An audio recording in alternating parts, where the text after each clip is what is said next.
හොඳයි ශ්‍රද්ධාවන්ත වාසනාවන්ත පින්වත්නි පින්වත්තුරුවනි අද උදුවප්පුර පසළොස්වක පොන් පොහොය දවස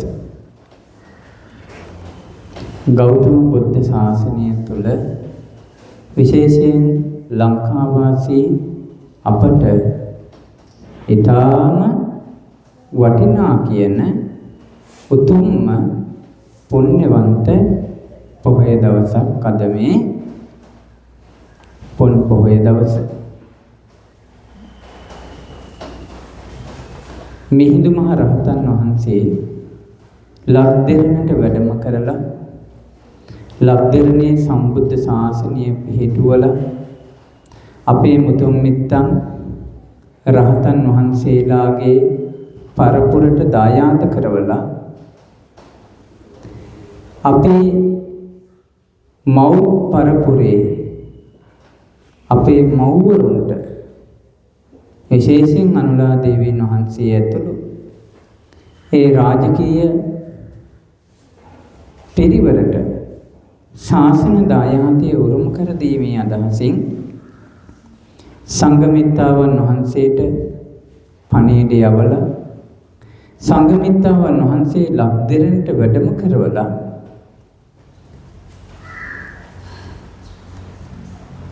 භික්ෂුණී සංඝයාගේ පරපුර ලංකාද්වීපයේ ඇති කරන්නට මූලික වෙච්ච පොහොය දවස අද උදුවප්පුර පසළොස්වක පොහොය දවස. ඒ වගේම අපගේ භාග්‍යවතුන් වහන්සේට ශ්‍රී සම්බුද්ධත්වයේ පිණිස සෙවණ සලසා වදාළ නිරංජනා නදී ආස්වඩ වජිරාසන පුණ්‍ය භූමිය වැඩ සිටින පරම පූජනීය වූ ජයශ්‍රී මහ බෝධීන් වහන්සේගේ දක්ෂිණ ශාඛා බෝධීන් වහන්සේ ලක්දිරණට වැඩම කරපු උතුම් පුණ්‍යවන්ත පොහොය දවසත් අද මේ උදුවප්පුර පසළොස්වක පුන් පොහොය දවස. අනුලා දේවීන් වහන්සේ ඇතුළු 500ක් කුලකාන්තාවන් මේ අනකාලික සම්බුද්ධ ශාසනය තුළ ප්‍රවිද්‍යා භූමියට පත් වෙලා භික්ෂුණී සංඝයා ලංකාද්වීපයේ ආරම්භ වුණේ අද වගේ පුන් පොහොය දවසක. ඒ වගේම සම්මා සම්බුදුරජාණන් වහන්සේගේ උතුම් වාම ශ්‍රී පාදය සිරිපා කඳ මුදුනේ පිහිටවන ලැබුවේ අද වගේ පොන් පොහොය දවසක. අද වගේ උදුවප්පුර පසළොස්වක පොහොය දවසකින් තමයි උතුම් සිරිපා කරුණා කරන්න පටන් ගන්න. සිරිපා වන්දනාව ආරම්භ කරනු ලබන්නේ උදුවප්පුර පසළොස්වක පොන් පොහොය දවසක. මෙවන් වූ මහා පූජනීයත්වයට පත්වෙච්ච වන්දනීයත්වයට පත්වෙච්ච ගෞරවාදරයට පත්වෙච්ච උතුම් පොන් පොහොය දවසක් තමයි මේ උදුවප්පුර පසළොස්වක පොන් පොහොය දවස කියලා කියන්නේ.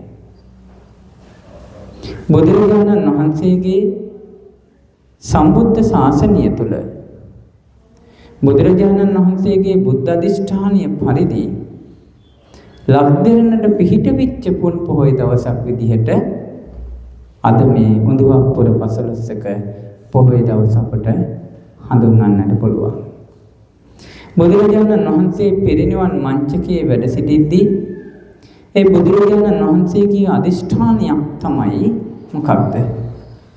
බුදුරජාණන් වහන්සේ ශ්‍රී සම්බුද්ධත්වයට පත් වෙද්දී සෙවණ සලසා වදාළ මෙහි පිට දෙවි බඹුන්ට මිනිසුන්ට ජීවමාන බුදුන් වහන්සේමයි කියලා වැඩ සිටින ජයශ්‍රී මහ බෝධීන් වහන්සේගේ දක්ෂිණ ශාඛා බෝසමිඳුන් වහන්සේ ලක්දිරණට පිහිටාවා කියන අධිෂ්ඨානය.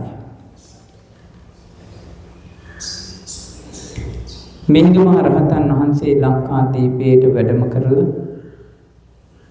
ලංකාවේ සම්බුද්ධ ශාසනය පිහිටුවලා අපේ මුතුන් මිත්තන් රහතන් වහන්සේලා බවට පත් වෙලා මෙහිදු මහ රහතන් වහන්සේ සුමන සාමණේර රහතන් වහන්සේලව පණිවිඩය යවුවා. තමන්ගේ මුත්තණුවන්ට කාටද? ධර්මාශෝක මහ නරේන්ද්‍රයාණන්ට පණිවිඩය යවුවා. පිය රජතුමනි, අපගේ භාග්‍යවතුන් වහන්සේගේ බුද්ධ අධිෂ්ඨානයක් තියෙනවා. භාග්‍යවතුන් වහන්සේගේ උතුම් බෝධීන් වහන්සේගේ දක්ෂිණ ශාඛා බෝධීන් වහන්සේ ලක්දෙරණේ පිහිටවා කියලා. ඒ නිසා ගිහි කල නැගණිය වූ සංඝමිත්තා මහරහත් තෙරණියන් වහන්සේ සමග ජයශ්‍රී මහ බෝධීන් වහන්සේගේ දක්ෂිණ ශාඛා බෝධීන් වහන්සේ ලක්දෙරණට වැඩම කරවන්න කියලා පණිවිඩයක් යවනවා. රජුරවන්ට මේ පණිවිඩය ලැබෙනවා. රජුව දහතී කල්පනා කරනවා. මම කොහොමද ජයශ්‍රී මහ බෝධීන් වහන්සේට ආයුධයක් ලං කරන්නේ? ඒක මට කරන්න බෑ. රජු මහා දුකකටපත් වෙනවා. මම කොහොමද ජීවමාන බුදුන් වහන්සේ වැනි බෝධීන් වහන්සේගේ ශාඛාව බිඳින්න මම කොහොමද ආයුධයක් පාවිච්චි කරන්නේ? මොග්ගලී පුත්තිස්ස මහරහතන් වහන්සේට ගිහිල්ලා කියනවා, නේ ස්වාමීනි, අපගේ මිහිඳු මහරහතන් වහන්සේ අපට පණිවිඩයක් එවලා තියෙනවා. සංඝමිත්තාවන් වහන්සේ සමග දක්ෂිණ ශාඛා බෝධීන් වහන්සේ ලක්දෙරණට වැඩම කරවන්න කියලා. ස්වාමීනි, මම කොහොමද බෝධීන් වහන්සේට ආයුධයක් ලං කරන්නේ? මහරජතුමනි, ඔබ ආයුධයක් පාවිච්චි කළ යුතු වෙන්නේ නැහැ. මේ අපගේ ධර්මා ස්වාමී භාග්‍යවතුන් වහන්සේගේ බුද්ධ අධිෂ්ඨානය. භාග්‍යවතුන් වහන්සේගේ අධිෂ්ඨානය යම්සේද එසේම වෙනවා. ඒට කවුරු ආයුධ පාවිච්චි කළ යුතු නැහැ. පින්වත් රජතුමනි, ඔබ රත්තරණින් පාත්‍රයක් පිළියෙල කරන්න. රන් පාත්‍රයක් පිළියෙල කළා. විශාල රන් පාත්‍රයක් පිළියෙල කළා. සුවඳ මැටි වලින් මේ පාත්‍රය පිරෙව්වා. අද ඔබ දඹදිව වැඩ ගියපු වෙලාවක දකින්න ලැබේ වජිරාසන පුණ්‍ය භූමිය. අද තියෙන්නේ බෝධීන් වහන්සේගේ පරපුරෙන් බිහිවෙච්ච බෝධීන් වහන්සේ නමක්. නමුත් ඒ බුදුරජාණන් සම්බුද්ධත්වයට පත් වෙච්ච බෝධීන් වහන්සේම නෙවෙයි. බෝධීන් වහන්සේ කලින් කල විනාශයට පත් වුණා. ඊට කලින් අපිට වාසනාව ලැබුණා දක්ෂිණ ශාඛා බෝධීන් වහන්සේ ලක්දෙරණට වැඩම කරවන්න. මොග්ගලී පුත්තිස්ස මහරහතන් වහන්සේගේ උපදෙස් පරිදි වජිරාසන පුණ්‍ය භූමියේ විශේෂ වූ මණ්ඩපයක් පිළියෙල කරලා මේ මණ්ඩපේ රන් පාත්‍රය තැන්පත් කරනවා. රන් පාත්‍රය තැන්පත් කළ රජුරවන්ට රහතන් වහන්සේ උපදෙස් දෙනවා, මහරජතුමනි, ඔය දක්ෂිණ ශාඛා බෝධීන් වහන්සේගේ වටේට රත් හෙරියල් වලින් ඉරක් ලකුණු කරන්න. රත් හෙරියල් වලින් ඉරක් ලකුණු කරනවා දක්ෂිණ ශාඛා බෝධීන් වහන්සේගේ වටේට. හරි පුදුමයි, ආශ්චර්යයි, අద్භූතයි. බුදුරජාණන් වහන්සේගේ අසිරිය යම්සේද, බුදුරජාණන් වහන්සේ යමා මහ පෙළහර පෑවේ යම්සේද, බුදුරජාණන් වහන්සේගේ ආශ්චර්යය, බුදුරජාණන් වහන්සේගේ ඒ ඉරිතිය ඒ විදිහටම පෙළහර පාමින් ජයශ්‍රී මහ බෝධීන් වහන්සේ දා වැඩ සිටියා. එදා රහතන් වහන්සේලාගේ සෙප්පිරි සජ්ජායනා මැද්දේ, රහතන් වහන්සේලාගේ ආශිර්වාදයේ මැද්දේ රජ්ජුරුව රත් හෙරියල් වලින් සලකුණු කළ බෝධියේ අදිෂ්ඨාන කරනවා.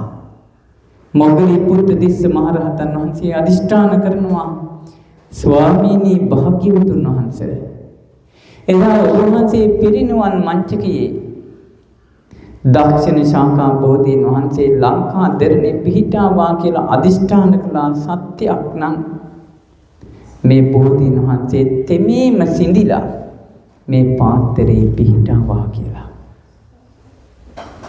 ආශ්චර්යයි. ඒ බෝධීන් වහන්සේ තෙමේම සලකුණු කරපු තැනින් බිඳිලා පාත්‍රයට වැඩම කළ පාත්‍රයේ පිහිටනවා.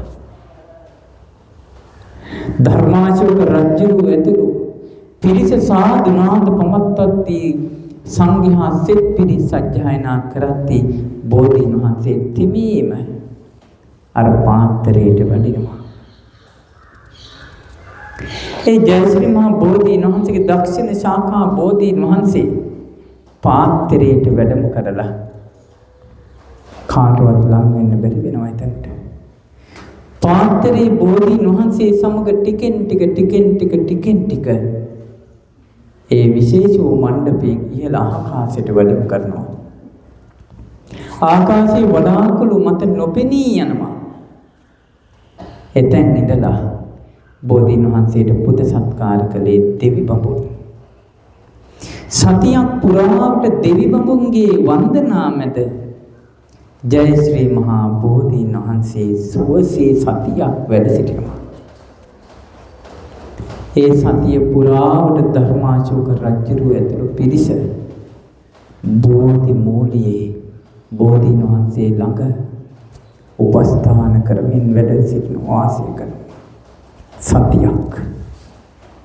සතියක් කැවෑමෙන් ජයශ්‍රී මහා බෝධීන් වහන්සේ නැවත වජිරාසන පිම්බීමේ විශේෂ මණ්ඩපයට වඩිද්දී පාත්‍රයේ වහගෙන මුල් ඇදිලා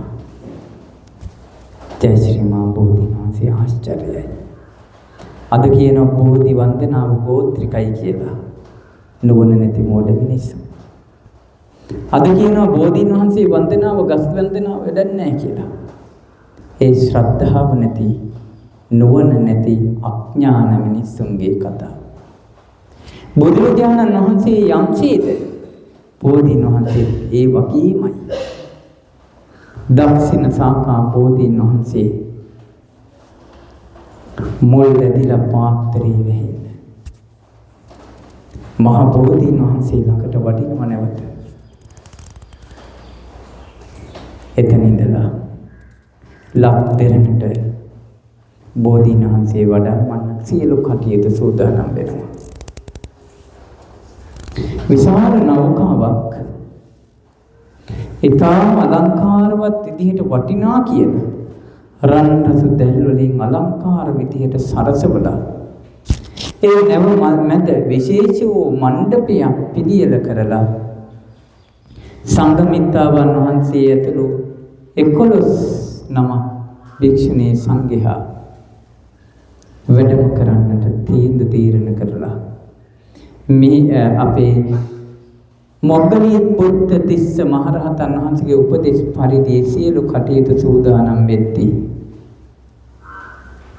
මේ කාරණාව දරා ගන්නට බැරි වෙනවා ධර්මාශෝක රජුරවන්ට. රජුරවන්ට මේ ජයශ්‍රී මහ බෝධීන් වහන්සේ ලක් දෙරණට වැඩමවද්දී ඒ වියෝව දරා ගන්නට බැරුව අඬ බෝධීන් වහන්සේ නැවට වඩම්මනකම් කරවටක් වතුරේ ගිලෙනකම් රජ්ජුරුවෝ මහ මොහොතේ බෝධීන් වහන්සේ තල්ලගෙන කරවටක් වෙනකම් වඩම්මගෙන එනවා. රජ්ජුරුවෝ අඬ බෝධීන් වහන්සේ තමන්ගේ එකම දියණිය සංඝමිත්තාවන් වහන්සේ ආයෙත් කවදාවත් දකින්න ලැබෙන්නේ නැහැ දන්නවා. නමුත් අපි වෙනුවෙන් ලංකාදීපයට පූජා කරනවා. බෝධීන් වහන්සේට ජම්බු දීපයේම 3 වතාවක් පූජා කරලා රජුරුවන්ගේ රාජකීය ආභරණ දක්ෂිණ ශාඛා බෝධීන් වහන්සේට පලන්දලා දක්ෂිණ ශාඛා බෝධීන් වහන්සේට මුළු ජම්බු දීපයේම 3 වතාවක් පූජා කරලා තමයි රජුරුවෝ බෝධීන් වහන්සේ නැවට වැඩමවන්නේ. ඒ බෝධීන් වහන්සේ නැවට වඩම්මල සංඝමිත්තාවන් වහන්සේ ඇතුළු පිරිස නැවුනගල එද්දී දේවානම් පියතිස්ස මහරජුරුවන් ඇතුළු පිරිස මේ ගැන කරුණු විමසනවා. කාගෙන්ද? සුමන සාමණේර රහතන් වහන්සේ. උන්වහන්සේ වරින් වර මේ තොරතුරු ඇවිත් කියනවා. සුමන සාමණේර රහතන් වහන්සේ කියන ඕන් දැන් ජම්බුද්දීපෙන් පිටත් වුණා. ටික දුරයි යන්න පුළුවන් වුණේ. ජයශ්‍රී මහ බෝධීන් වහන්සේ දෙව්ලොව දෙවියන් වන්දනා කළා. බඹලොව බඹුන් වන්දනා කළා. එක පිරිසකට වඳින්න හම්බුන්නේ නැහැ ඒ වෙද්දී. නාලෝ නාරජවරුන්ට.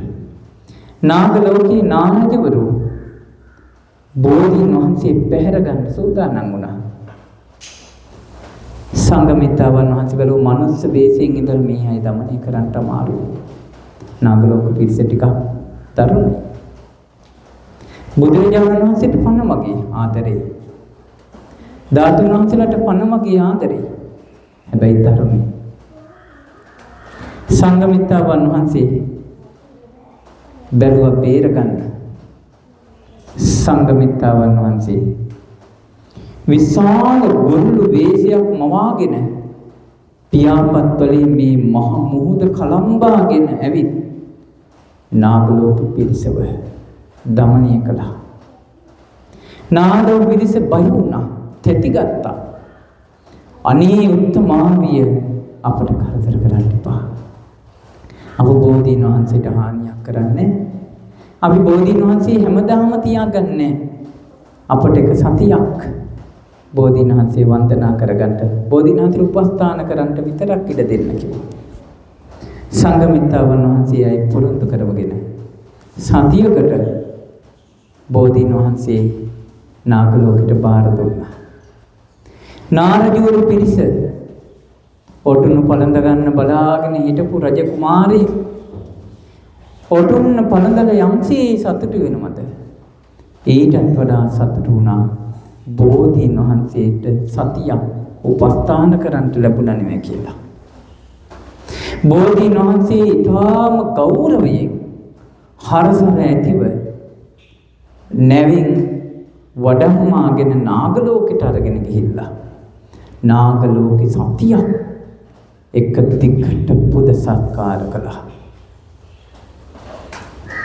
නාගලෝකයේ පුද සත්කාර ලැබූ බෝධීන් වහන්සේ සතියකට පසු නැවත සංඝමිත්තාවන් වහන්සේට බාර වෙනවා. සංඝමිත්තාවන් වහන්සේ ඒ දක්ෂිණ ශාඛා බෝධීන් වහන්සේත් රැගෙන ලක්දෙරණට වැඩම කරනවා. දේවනම්පියතිස්ස රජුරවන්ට වරින් වර තොරතුරු එනවා. රජුරෝ සියලු කටයුතු සූදානම් කරනවා. අනුරාධපුර පුණ්‍ය භූමියේ මහමේඝ වනාන්තරයේ අද බෝධීන් වහන්සේ වැඩ සිටින උතුම් පුණ්‍ය භූමිය ඒ වෙද්දී බෝධීන් වහන්සේ රෝපණයට සුදුසු තත්ත්වයට හදලා විශාල භූමියක් බෝධීන් වහන්සේට වෙන් කරලා වටේ රත්තරණි රන් රිදී මුතු මැණික් ආදියෙන් බෝධීන් වහන්සේගේ වද වටේ සරසලා බෝධීන් වහන්සේට රෝපණයට අවශ්‍ය සියලු වටපිටාවේ විදි පිළියෙල කළ මිහිඳු මහ රහතන් වහන්සේගේ අවවාදන් ශාසනයට යටතේ දඹකල පටුනට සංඝමිත්තාවන් වහන්සේ වැඩම කරනකොට රජුරුවොත් එතන. රජුරුව තමන්ගේ කරවටක් වතුරේ බැහැලා බලාගෙන ඉන්නවා බෝධීන් වහන්සේ වඩම්මන්න. බෝධීන් වහන්සේ නැවේ සංඝමිත්තාවන් වහන්සේ සමග සූසේ වඩිනකොට රජුරුව කරවටක් පෙරගමන් කළා. බෝධීන් වහන්සේ වඩම්මාගෙන අනුරාධපුර උඩමළුවේ අත බෝධීන් වහන්සේ වැඩ සිටින පුණ්‍ය භූමියට පෙරහරකින් ධන කුසට මල් වගුරුවලා මල් මතින් බෝධීන් වහන්සේ වැඩම කරවනවා. ඒ වැඩම කරපු බෝධීන් වහන්සේ රහතන් වහන්සේලාගේ ආශිර්වාද මැද්ද මේ දුමා රහතන් වහන්සේගේ පූර්ණ අවවාද අනුශාසනා මැද්දේ දෙවියන් බහුව සහිත ලෝකයාගේ සාදුනාද මැද්දේ බෝධීන් වහන්සේ ලක් දෙරට වැඩම කරලා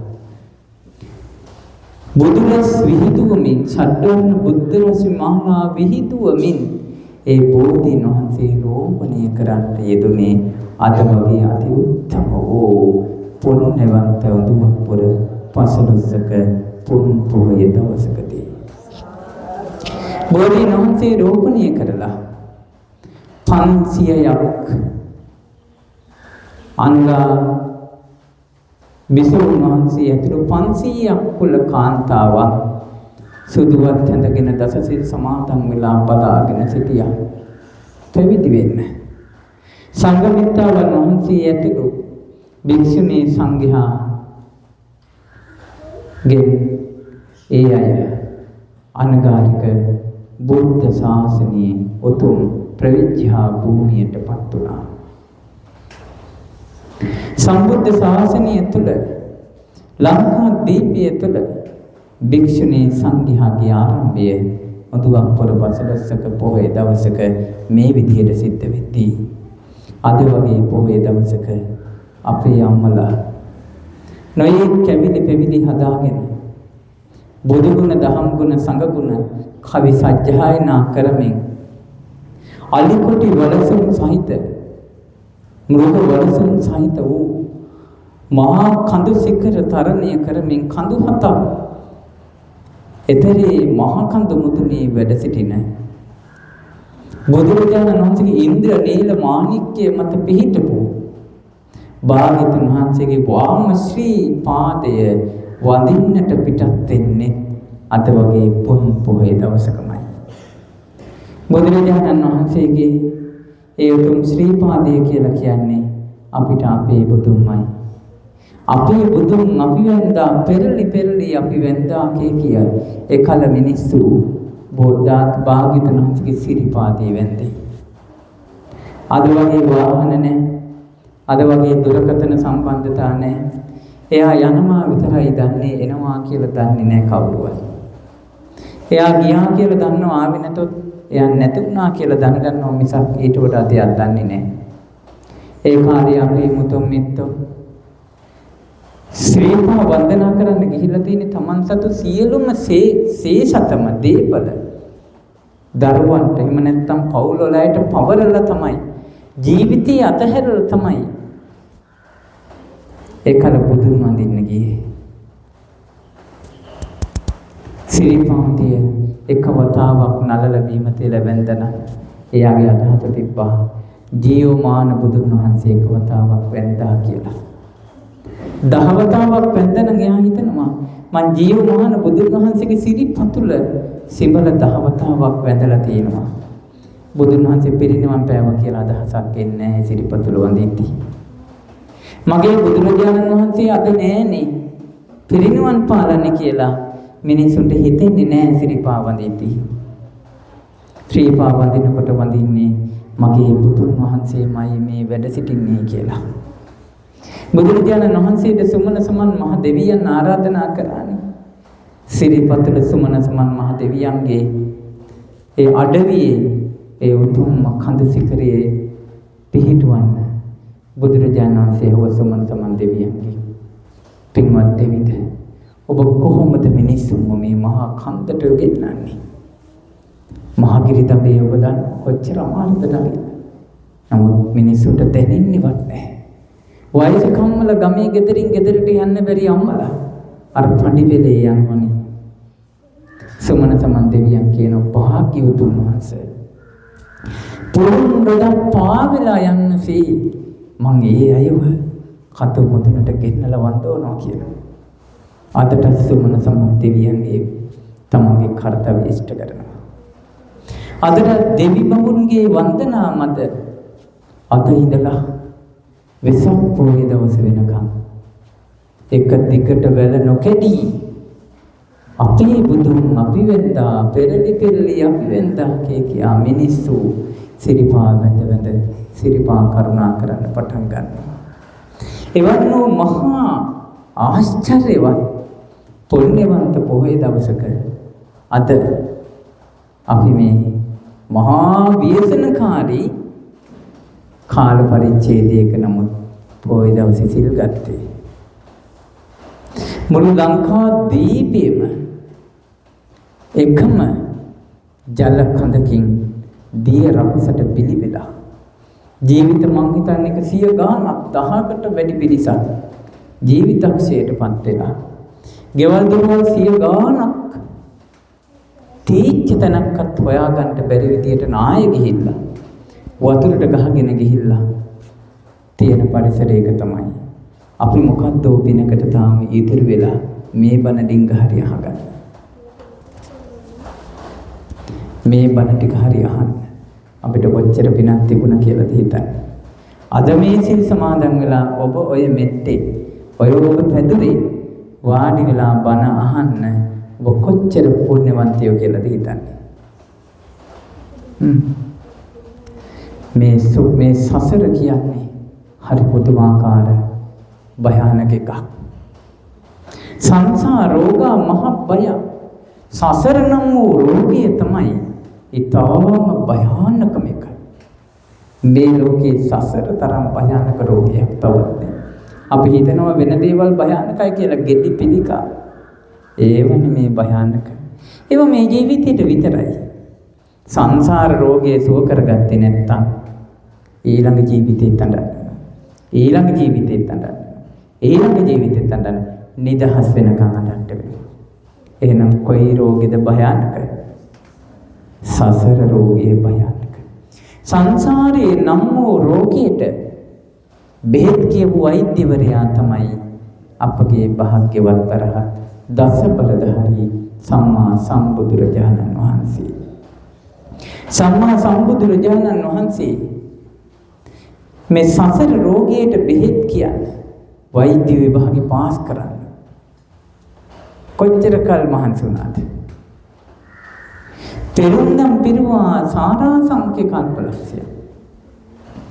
සොළසා සංඛ්‍ය කල්පලක්ෂය අසංඛ්‍යය කල්පලක්ෂ 16ක් මව්කර තබාගෙන මහසાગරයේ තරණය කරලා අම්මගෙන් විවරණ අරගෙන දෙවියන්ගෙන් ආරාධනා ලැබ අසංඛ්‍යය කල්පලක්ෂ 16ක් සම්මා සම්බුදුරජාණන් වහන්සේ නමකගෙන් විවරණ ගන්න සුදුසුකම් පිරුවා. නිකම්ම විවරණ හම්බෙන්නේ නැහැ.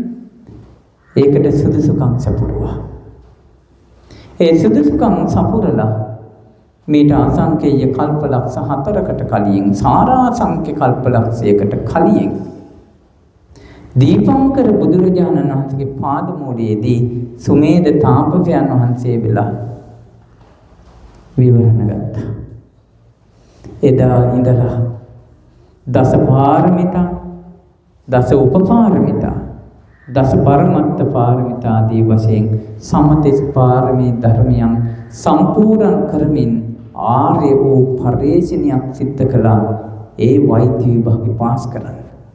ඒක අද කාලේ මේ සාමාන්‍ය වෛද්‍යවරයෙකු උගන්වපු විභාගයක් නෙමෙයි. මේ සංසාරයේ නැමැති රෝගියට බෙහෙත හොයාගන්න එච්චර මහන්සි වුණා. ඒක සාමාන්‍ය ලෝකයේ මේ පරීක්ෂණ නලයකින් පරීක්ෂණ කළ හොයන්න පුළුවන් එකක් නෙමෙයි. ඒක පුණ්‍ය බලයක විපාකයක්. පුණ්‍ය ඉර්ධියක්. සම්මා සම්බුද්ධත්වයේ කියලා කියන්නේ. ඒ සම්මා සම්බුද්ධත්වයේ ලබන්න උන්වහන්සේ ජීවිතයේ අසීමිත විදිහට කැපකිරීම කළා. ඒ කැපකිරීම වල විපාකයක් විදිහට තමයි දෙතිස් මහා පුරුෂ ලක්ෂණ වලින් සමන්විතව මේ ලෝකයට වැඩම කරලා ස්වයංභූ ඥානියෙම මේ චතුරාර්ය සත්‍ය ධර්මය අවබෝධ කරගෙන බෝධි මූලයේදී සියලු කෙලෙසුන් නසා සම්මා සම්බුද්ධ රාජ්‍යයේ උතුණු පැලැන්දේ.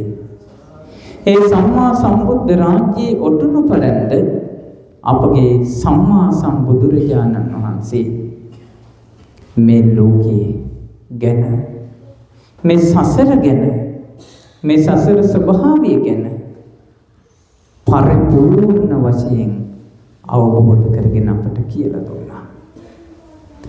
උන්වහන්සේට වෙහිච්ච තැනක් නේ අනාවරණ දැස්සි බුදුරජාණන් වහන්සේ.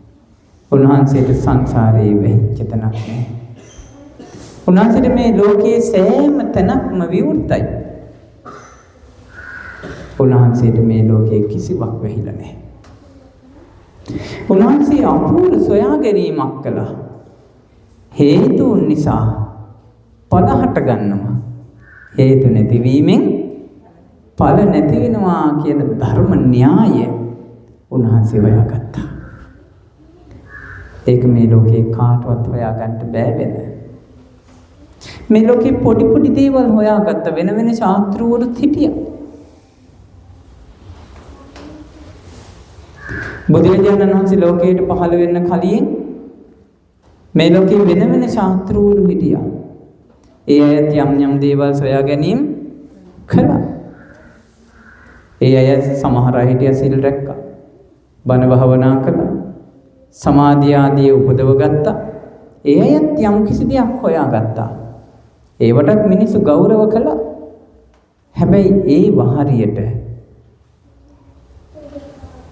පුන්සඳ නැති කාලේ තාරකා දෙලියයි වගේ. පුන්සඳ පෑවුවට පස්සේ තාරකා එළිය දැනෙන්නේ නැහැ වගේ වුණා මිනිස්සුන්ට. අර නොයෙක් පුංචි දේවල් අදහගෙන සරණ ගිහිල්ලා හිටපු මිනිස්සු බුදුරජාණන් වහන්සේ නැමැති මහා පුන්සඳ ගණාන්ධකාරයේ සහිත ලෝකයාට පහළ වෙලා එළිය දෙද්දී හැමෝම අර තරු දිහා බලන් හිටපු අය නුවණ තියෙන අය මොකද කළේ? අර සඳ දෙසට නෙත් යොමු කළා. පුන්සඳ දිහා දැස් අයාගෙන බලාගෙන හිටියා. මෘග රාජු සිංහ රාජයා තමන් läගලා ඉන්න තැනින් එළියට ඇවිත් තුන් වතාවක් කේසර සලලා සිංහ නාද කරන්න වගේ බුදුරජාණන් වහන්සේ නැමැති මහා සිංහ රාජයා මේ ලෝකෙට පහළ වෙලා චතුරාර්ය සත්‍ය ධර්මයේ නැමැති සත්‍තිස් බෝධිපාක්ෂික ධර්ම නැමැති මේ සිංහ නාදයේ පළ කරද්දී මේ සිංහ නාදයේ කරද්දී මේ ලෝකයේ නුවණ තියෙන මිනිස්සු ඒ සිංහ නාදයට දෙසවන් යොමු කළා. ඒ සිංහ නාදයේ පතිරුවන ඒ සිංහයා දෙසට දැස් යොමු කරගෙන ඒ හඬට දෙසවන් යොමු කරගෙන ඒ හඬ අහගෙන හිටියා. ධර්ම ස්වරූපයෙන් සම්මානිත වෙච්ච මහා බ්‍රහ්ම රාජයෙක්ගේ වගේ හඬ කුරවීක කිරිල්ලියකගේ හඬ වගේ හැම කෙනෙක්ගේම හිත ඇදබැද ගන්න ස්වභාවයෙන් යුක්ත වූ ඒ මහා සිංහ රාජයා නැමැති බුදුරජාණන් වහන්සේගේ හඬ අහපු දෙවි බඹුන් සහිත මේ මනුස්ස ලෝකයාගේ දෙසවන්නේ දෙසට යොමු වුණා. බුදුරජාණන් වහන්සේ සිංහ නාද කරද්දී මේ ධර්මයේ කියලා දෙද්දී මේ ලෝක සත්‍යය ඒකට ආසා කළා. ඒකට ඇලුම් කරා. ඒ ධර්මය ඇහුවා. ඒ අහපු ධර්මය හොඳට මතක තියාගත්තා. ඒ මතක තියාගත්ත ධර්මය වචනින් පුරුදු පුහුණු කළා, කතා බහ කළා, දෙන්න තුන් දෙනා එකතු වෙද්දී. ඒ තැන් වල කට්ටිය එකතු වෙද්දී අනී අර ගෞතම මහා ශ්‍රමණයන් වහන්සේ මේ වගේ ධර්මයක් කියනවා කියලා උන්වහන්සේගේ ගුණ සහ උන්වහන්සේ වදාළ ධර්මයේ තැන් වල මිනිස්සු කතා වෙන්න පටන් ගත්තා. වේගින් බුදුරජාණන් වහන්සේගේ ධර්මයේ ජම්බුද්දීපයේ පුරා ප්‍රචාරය වුණා.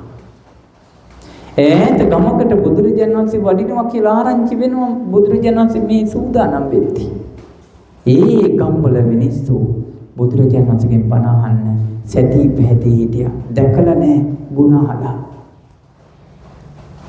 අනේ උත්තමයන් වහන්සේගෙන් බුදුබණ පදයක් මටත් අහන්න ඇත්නම් කියලා මිනිස්සු තමන්ගේ තියෙන සීරම කටයුතු අතපසු කරගෙන ඒ මහෝත්තමයන් වහන්සේගේ බුදුබණ අහන්නට ඒ හඬ අහන්නට බලාගෙන හිටියා. පිපාසයට පත්වෙච්ච පිපාසිත පිරිසක් කාන්තාර මාර්ගයක පිපාසයට පත්වෙච්ච පිරිසක් දිය ලැබෙනතුරු බලාගෙන ඉන්නවා වගේ. හේලෙලිය වැටෙනකම් පිපෙන්නට බලාගෙන සිටින නෙළුම් පොහොට්ටු ටිකක් වගේ මේ ලෝකයේ සසර පින් ඇති කෙලෙස් අඩු මිනිසුන් ඒ බුදුරජාණන් වහන්සේගේ ධර්මය අහයන්කම් බලන් හිටියා. ඒ බුදුරජාණන් වහන්සේ නැමැති මහා සිංහ රාජයා ඒ ධර්මීය දේශනා කරද්දී ඒ ලෝක සත්‍යයකට ආශා කළා. ඒක ඇහුවා. මතක තියාගත්තා. වචනෙන් පුරුදු පුහුණු කළා. ඒ ධර්මයේ නුවණින් විමසුවා. තමන්ගේ ජීවිතයට ගලපා ගත්තා. තමන්ගේ හිතේ තියෙච්ච රාගාදී කෙලෙස් මල බැහැර කළා. ඒ අය අතර විශාල පිරිසක් සියලු කෙලෙසුන් නසා අරහත් ඵලයේ පිහිටියා. තව පිරිසක් පංච ඕරම් භාගයේ සංයෝජන ප්‍රහාණය කරලා අනාගාමී තත්ත්වයටපත් වුණා. තව පිරිසක් ත්‍රිවිධ සංයෝජන ප්‍රහාණය කළ රාග දේශ මොහ තුනී කරගෙන සකදාගාමී ජීවිත ඇති කරගත්තා. තව පිරිසක් ත්‍රිවිධ සංයෝජන ප්‍රහාණය කළා සදහටම සතර පායේ නිදහස් වෙලා උපරිමාත් භව හතක් ඇතුළත පිරිනිවන් පාන ජීවිත ඇති කරගත්තා. ඒ සියලු දෙනාම ගෞතම බුද්ධ ශාසනයේ ගෞතම බුදුරජාණන් වහන්සේගේ සම්බුදු හතමඩලේ උපන්නා වූ ශ්‍රාවක ශ්‍රාවිකාවෝ බවට පත් වෙන්නට වාසනාව උදා කරගත්තා. ඒතරම් මහ පිරිසක් මේ සසරින් එතර වුණා නම් ඒ ශාසනය කොච්චර සුන්දර එකක්ද? එවන්නෝ සුන්දර සසුනක සුන්දර පිරිසක් ලෝකෙට බිහි කරපෝ සුන්දර පුණ්‍යවන්ත පොහොය දවසක අපි අද මේ බණ අහද්දී අද අපේම පිරිසක් උන් හිටි දැන් අහිමි වෙලා තව පිරිසකට පවුලේ පවුල් ගානකට එක්කෙනයි මම ඊයේ දැක්කා ඥාතීන් 30 ගානක් මැරිලා එක්කෙනෙක් ඉතුරු වෙලා අඬනවා වැළපෙනවා කියනවානේ මගේ අම්මා මැරුණා මගේ මල්ලිලා ටික මැරුණා මගේ සහෝදරයෝ මගේ පවුලේ ඔක්කොම 30 ගානක් එකට මැරුණා එක කන්දක් හොදගෙන ඇවිල්ලා නායකයිලේ අම්මා විතරක් බේරිලා ඒ අම්මා විදවුණා මේක තමයි සසර කියලා කියන්නේ මට ඊයේ කාරණ්‍යයක් ආවා හරි පුදුමයි අර මේ මහ විශාල කන්දක් නායකයිල විශාල පිරිසක් මැරුණානේ මේ බදුල්ල පැත්තට වෙන්නේ කොහෙද නේද නුවර පැත්තේ ඒ කන්දෙම ඒ පැත්තෙම හිටපු එක්කෙනෙක් මේ පළාතක ගෙයක් හදාගෙන එයා ඒ ගමින් ඇවිල්ලා පදිංචි වෙලා මේ පළාතක මම ගම කියන්නේ නැහැ කොහොමද නෑ මේ පළාතක ගෙයක් හදාගත්තා ඒ අය ඔක්කොම මේ ගමේ යට වෙද්දී මේ ගමේ මෙයාගේ ගේ කඩන් වැටුණා කර්ම කියන්නේ පුදුම ඒවා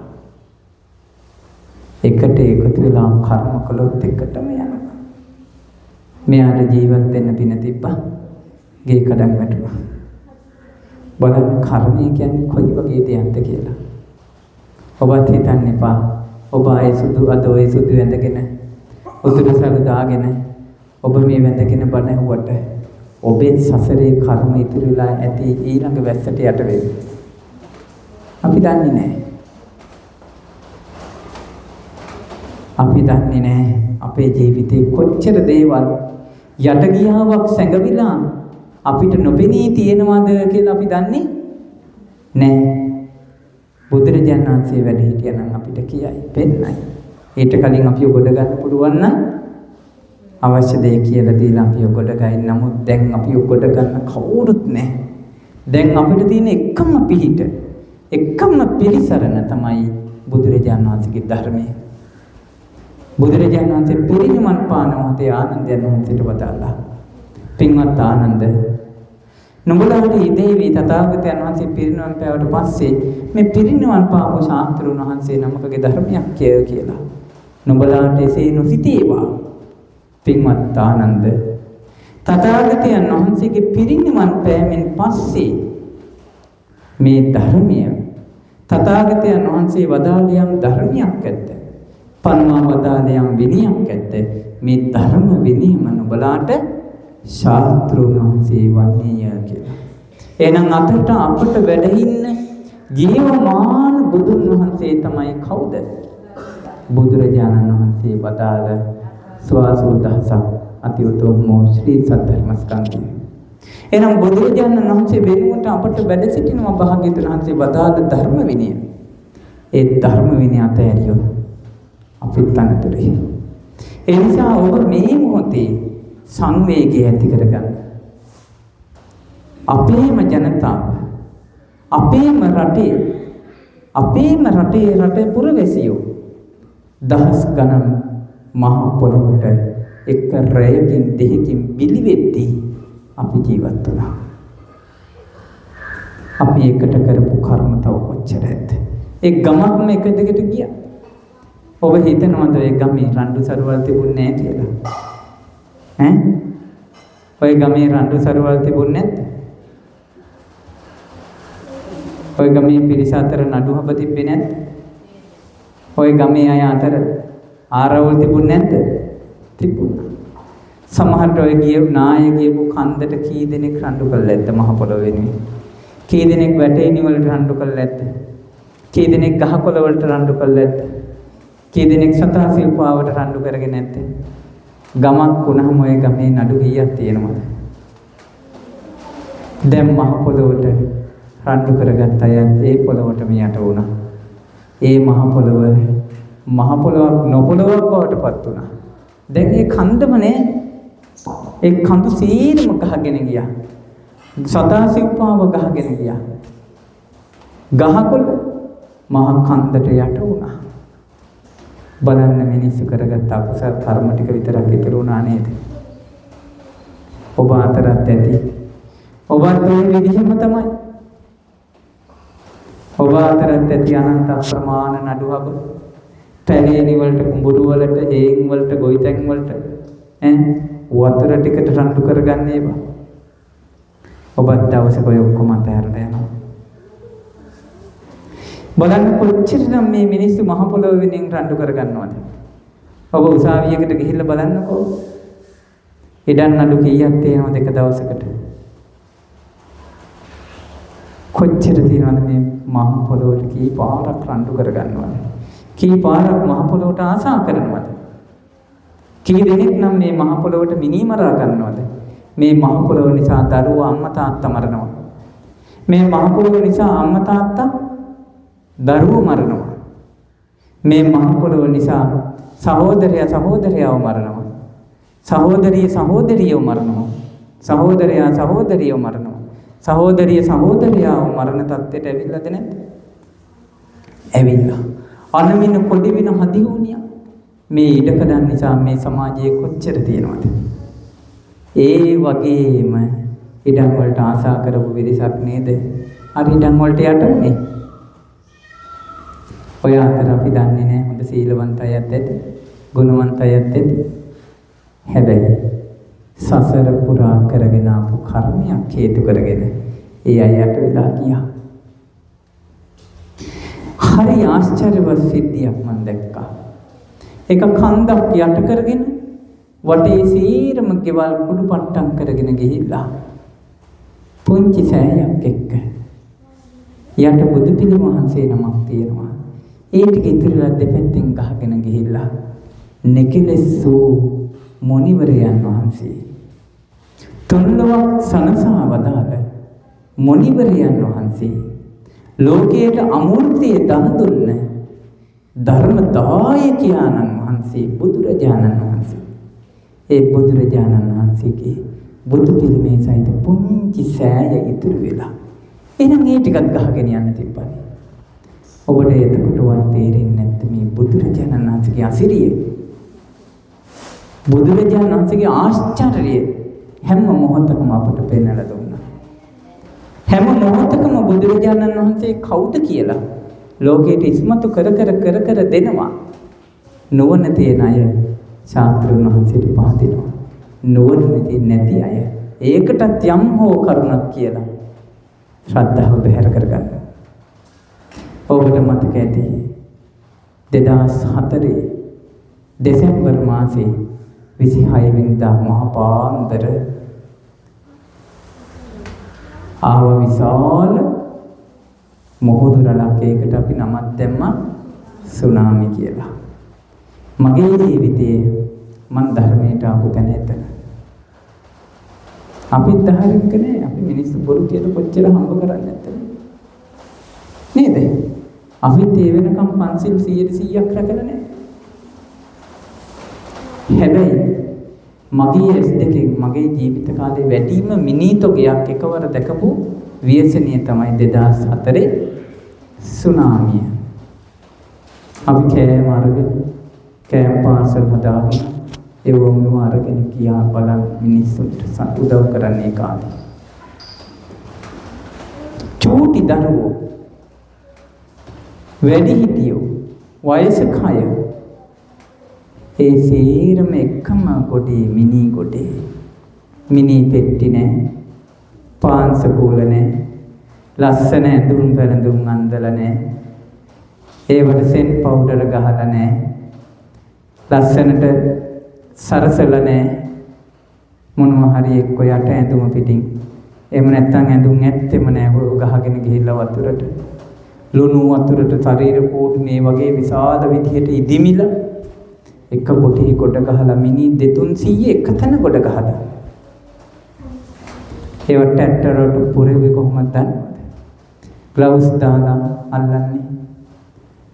කකුල් දෙකෙන් අල්ලන එක්කෙනෙක්, අත් දෙකෙන් අල්ලන එක්කෙනෙක්, පොඩි දරුවන්ව දෙන්න අල්ලලා හැමම විසි කරනවා ටැට්ටරේට. වැඩිහිටි ලොකු ශරීරය උස්සන්න බෑ, බරයි. දොර ලෑලි වගේ ලෑලි තියනවා, ලෑල්ලට දාලා 4-5 දෙනෙක් උස්සලා හැමම ටැට්ටරේ ඇතුළට පෙරලනවා. මිනි 200ක් ටැට්ටරේට පුරවලා JCB එකෙන් හාරපු විශාල සමූහ මිනි වලේ අයිනට ගෙනහිලා අර ටැට්ටරේ ටිපර් කරනවා. හිස දැන් නම් අපි මිනියක් වල දාන්න ගත්තාම හිස උතුරටද බටහිරටද ඔකත් බලනවා. ගේ ඇතුලේ තියෙන කොටත් හිස තියෙන දිශාව බලනවා. මම දැකලා තියෙන සමහර කාමරවල සාලි චූටි එකත් හරහට මිනි පෙට්ටියේ තියෙන දිශාව බලලා අර මිනි වලට දිශාව බැලුවේ නැහැ.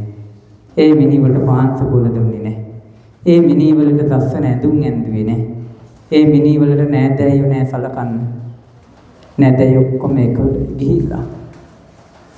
සමහර වෛරක්කාරයෝ ඉන්නේ තේ අතරේ ඒගොල්ලෝ ඔක්කොම මිනි සමහරට එකම වලේ. එහෙම එකක් මේක. මගේ ජීවිතේ ධර්මයට ආපු තැන එතන. මම කල්පනා කළේ එතන හිටිය අපිට වඩා ගොඩාක් ධනවතු කෝටිපතියෝ හිටියද. විශාල මන්දිර වගේ පැලස් වගේ ගෙවල් හදන් හිටපු මිනිස්සු හිටියා. තට්ටු 7-8 බිල්ඩින් දෙච්ච මිනිස්සු හිටියා. බැංකු ගිණුම් වල ගණන් කරන්න බැරි තරම් සල්ලි තීච්ච මිනිස්සු හිටියා. රන් රිදී මුතු මැණික් කොට ගහගෙන හිටපු විශාල ධනවතුන් ඒ මිනිස්සු ගොඩේ හිටියා. ඒ ඔක්කොම එක මිනි වලේ වල දැම්මා.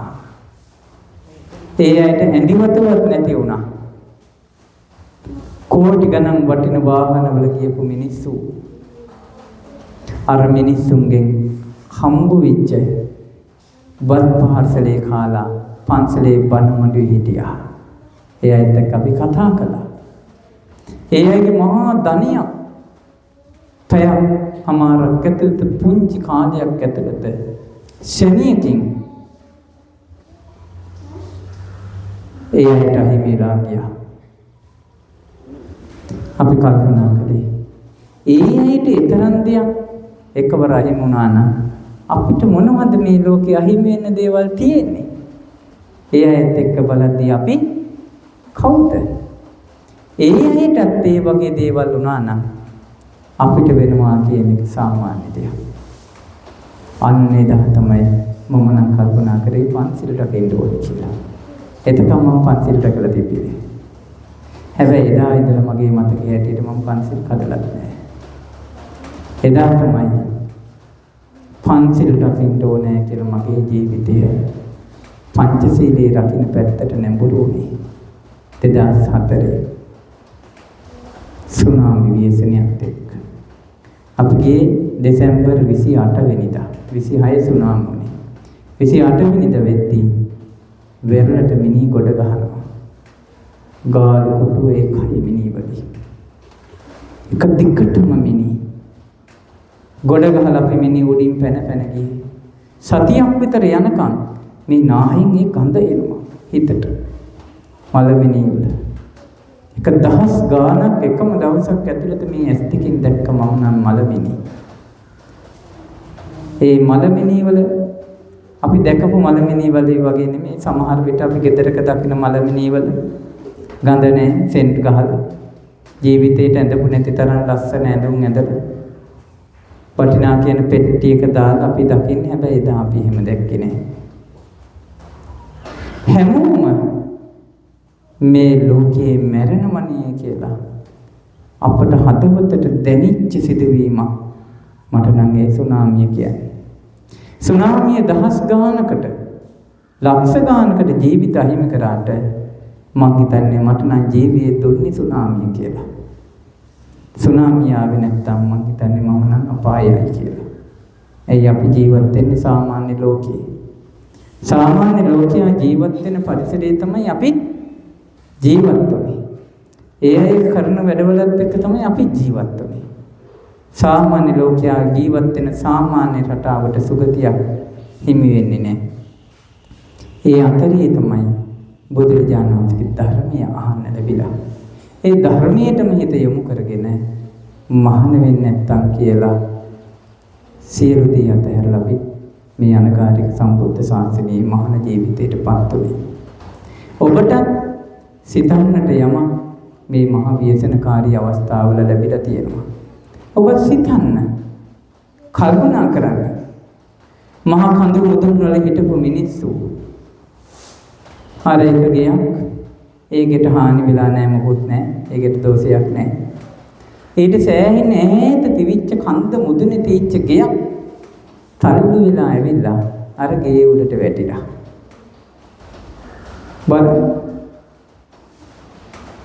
උඩ කන්ද මුදුනේ ගොඩ ඈත තියලා තියෙන්නේ. ඒ කන්ද මුදුනේ තීච්ච ගේ ටික ටික තල්ලු වෙලා ඇවිල්ලා අර පහළ ගේ උඩට වැටිලා ගෙවල් දෙකේමයි එකම තැන. බලන්න අනපේක්ෂිත අපි හිතනවා අපි නම් මැරෙන්නේ නැහැ. ඕකුන් තමයි කන්ද මුදුනේ ඉන්නේ අපිට මොකද? උන්නේ යන්නේ අපිට නෙවෙයිනේ. හැබැයි අපිත් ඒකෙම යනවා කියලා අපි දන්නේ නැහැ.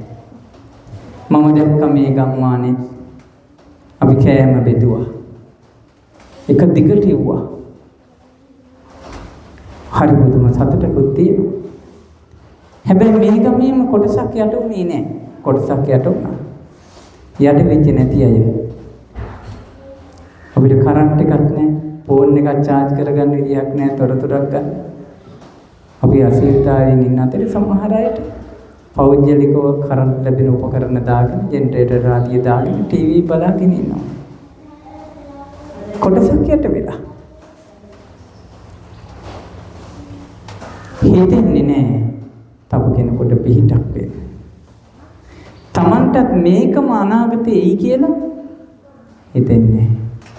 එයාලගේ පින තීනකම් එයාලා සතුටින් ජීවත් වෙනවා. අපිටත් එච්චරයි. අපේ මේ හැම සතුටක්ම තියෙන්නේ පින විපාක දෙනකම් විතරයි. මේ සෑම සතුටක් යටම දුකක් එනවා පින ඉවර වෙද්දී. අපි දන්නේ නැහැ. ඒ අයට අහිමි වුණේ ගේ දොර විතරක් වෙන්න පුළුවන්. ඒ අයට අහිමි වුණේ පොන්චි දෙයක් වෙන්න පුළුවන්. හැබැයි අපිට සියලුම දේ එකවර අහිමි වෙන්න බැරිද?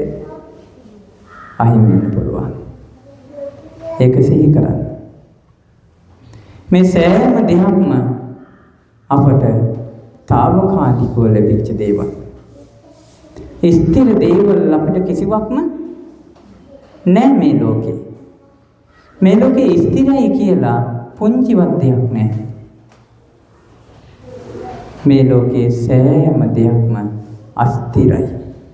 නැසෙන සුළුයි. අනිත්‍යයි. මේ ලෝකේ කිසිවක් අපේ වශයෙන් පවත්වන්න පුළුවන් දේවල් නැහැ. අනිත්‍යයි, දුකයි, අනාත්මයි. මම කියලා, මගේ කියලා, මගේ ආත්මය කියලා මේ ලෝකේ තමාගේ වශයෙන් පවත්වන්නට පුළුවන් කිසිම දෙයක් නැහැ. මේ ලෝකේ සියල්ලම අනාත්මයි. ඒ නිසා බුදුරජාණන් වහන්සේගේ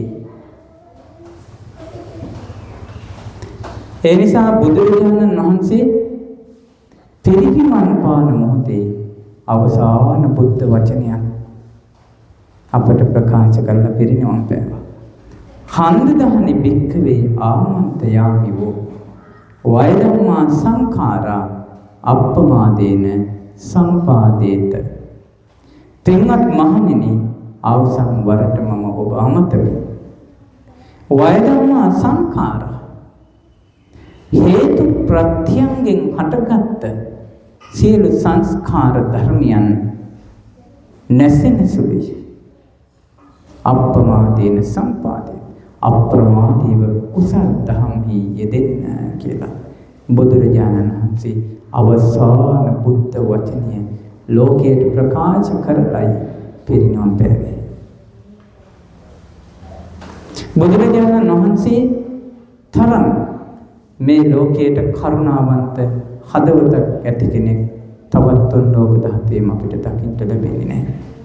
දෙවියන් මරුන් බඹුන් සහිත ශ්‍රමණ බමුණන් සහිත වූ දෙවිමිනිස් ප්‍රජාවෙන් යුක්ත වූ ලෝකයේ බුදුරජාණන් වහන්සේ තරම් කාරුණික හදමඩලක් ඇති ශාස්ත්‍රෝරයෙක් අපට තවත් දකින්න ලැබෙන්නේ නැහැ. එවන් වූ කාරුණික වූ ලෝකනාථ තථාගත බුදුරජාණන් වහන්සේ අපට වදාළේ හන්දදානි භික්ඛවේ ආමන්ත්‍රයාමි වූ මහණෙනි, මම අවසන් වරට ඔබ අමතමි. වයදම්මා සංඛාර සියලු සංස්කාර ධර්මයන් නැසෙන සුළුයි. වෙනසෙනවා, විනාශ වෙලා යනවා. හේතු ප්‍රත්‍යයෙන් හටගත්ත මොනවද මේ ලෝකයේ හේතු ප්‍රත්‍යයෙන් හටගත්ත දේවල්? නිවන හැර සියල්ලම හේතු ප්‍රත්‍යයෙන් හටගත්ත සියලු දේ අනිත්‍යයි, නැසෙන සුළුයි. ධර්මල්ලෝ, ස්වාමියා, බිරිඳ, ගේදොර, ඉඩකඩ, යාන වාහන, කනකර ආභරණ ආයිතා, රන්දිදි, මුතුමැණි, මේ සියල්ලම හේතු ප්‍රත්‍යයෙන් හටගත් දේවල්. එහෙනම් මේ සියලු දේ හැම දෙයකම තියෙන ස්වභාවය තමයි මොකද්ද? උප්පාදෝ පඤ්ඤායති, හට ගැනීමක් වේ. වයෝ පඤ්ඤායති, වෙනසී යාමක් පේනවා. තිතස්ස අඤ්ඤතත්තම් පඤ්ඤායති, මේ හටගත් දේ තුල වෙනස් වීමක් දකින්නට ලැබෙනවා. එහෙනම් ඒ හේතුඵල ධර්ම, ඒ හේතුන්ගෙන් හටගත් දේවල් වල අනිත්‍ය ස්වභාවය වළක්වන්න මේ ලෝකේ කාටවත් බෑ. අපි හැමෝම මේකට මුහුණ දෙන්න ඕනේ. එහෙනම් ඔබත් ඒකට මුහුණ දෙන්න ඕනේ. පැවිදි අපත් ඒකට මුහුණ දෙන්න ඕනේ. ඒකට මුහුණ දෙන්න ඔබ සූදානම් වෙන්න. ඔයකට මුහුණ දෙන්න සුදුසු හිතක් හදාගන්න. ඔබ හිතන්න එපා ලැබිච්ච සප නිට්ටයයි කියලා. තියෙන දේවල් නිට්ටයයි කියලා හිතන්න එපා. මේ හැම දෙයක්ම ඔබට අනිත්‍ය ස්වභාවයට පත් වෙලා යති දුක උරුම වෙනවා. විශාල ධනවතුන් අනුන්ගේ බත්පතින් ජීවත් වෙන තත්ත්වයට පත් වෙනවා හිටි හැටි. ඒක තමයි ස්වභාවය. අපටත් එච්චරයි. අපිට තියෙන එකම පිළිසරණ, එකම රැකවරණය බුදුරජාණන් වහන්සේගේ ධර්මයේ පමණයි. ඒ නිසා ධර්මයේම පිළිසරණ කරගන්න. වෙන දෙයක් පිළිසරණ කරගන්න එපා. ධම්ම සරණ අනන්‍ය සරණ වෙන සරණක් නැහැ. ධම්ම දීපා භික්ඛවේ ධම්ම සරණ අනන්‍ය සරණ ධර්මයේම දූපත කරගන්න. ධර්මයේම සරණ කරගන්න. වෙන සරණක් නැත. වෙන සරණක් පිට කරගන්න බෑ. ඔබ සරණ කරගත්තේ ඔබේ දීපල වස්තුව නම් ඔබට දීපල වස්තුව අහිමි වෙනකොට දුක හට ගන්නවා. ඔබ සරණ කරගත්තේ ඔබේ ස්වාමියා බිරිඳ නම් ඒ අය අහිමි වෙනකොට ඔබට දුක හට ගන්නවා. ඔබ සරණ කරගත්තේ ඔබේ කනකර ආභරණ ආයතන රණ්ඩිති මුතුමැණික් ටික නම් ඒ ටික අහිමි වෙනකොට ඔබට දුක හට ගන්නවා. ඔබ සරණ කරගත්තේ ඔබේ හේන නම් කුඹුර නම් හරක බාන නම් වතු පිටි නම් ඒ ටික අහිමි වෙනකොට ඔබ දුක හට ගන්නවා. ඔබ සරණ කරගත්තේ බුදුරජාණන් වහන්සේව නම් ඔබ සරණ කරගත්තේ ධර්ම රත්නය නම් ඔබ සරණ කරගත්තේ ශ්‍රාවක සංඝ රත්නය නම් ඔබට කවදාකවත් ඒ තුලින් දුකක් හටගන්නේ. ඔබ සරණ කරගත්තේ දානීය දීමෙන් නම් ඔබ සරණ හදාගත්තේ සීලය රැකලා නම් ඔබ සරණ හදාගත්තේ භවනාවකින් නම් ඔබ සරණ හදාගත්තේ ධර්මයේ තුලින් නම් ඔය තුලින් ඔබට දුක හටගන්නේ. කාමයන් තුලින් සරණක් හදාගන්න බෑ. කාමයන් තුලින් හදාගන්න සරණ ඒ කාමයේ නැති වෙනකොට දුක බවට පත් වෙනවා. ඒක තමයි ලෝක ස්වභාවය. ඒ නිසා සැබෑම සැපය කුමක්ද කියලා හඳුනගන්න. ඔබ දුකට උරුම දේවල් පරිහරණය කරද්දී ඒ දේ දුකක් බව හඳුනාගෙන පරිහරණය කරන්න. ඒක අනිත්‍ය බව හඳුනාගෙන පරිහරණය කරන්න. ඒව අනාත්ම බව හඳුනාගෙන පරිහරණය කරන්න. එතකොට ඔබට මේ දුකට වැටෙන සිත දුකින් මුදවා ගන්නට පුළුවන් වෙයි. දුකට වැටුණු අපට මේ සසර දුක් ගිනි නිවන්නට සුදුසු හිතක් හදාගන්න පුළුවන්කම ලැබේ. ඒ නිසා අපි මේ හැම දිනාටම ආශිර්වාද කරනවා හදවතින්ම මේ හැම දිනාටම මේ ව්‍යසනකාරී මොහොතේ මේ ව්‍යසනකාරී తত্ত্বය සිහියට අරගෙන ඔබට ඔබේ සිත සකස් කරගන්නට ධර්මයේ තුලින් පෝෂණීය වූ ධර්මයේ තුල දියුණු වූ කාමයන්ගෙන් පිළිසරණ සොයන්නේ නැති ධර්මයේ තුලින්ම පිළිසරණ සකසාගත් උතුම් පුණ්‍යවන්ත සිතක් ඇති කරගන්නට හැම දිනාටම වාසනාව භාග්‍ය උදා වේවා. සාදු සා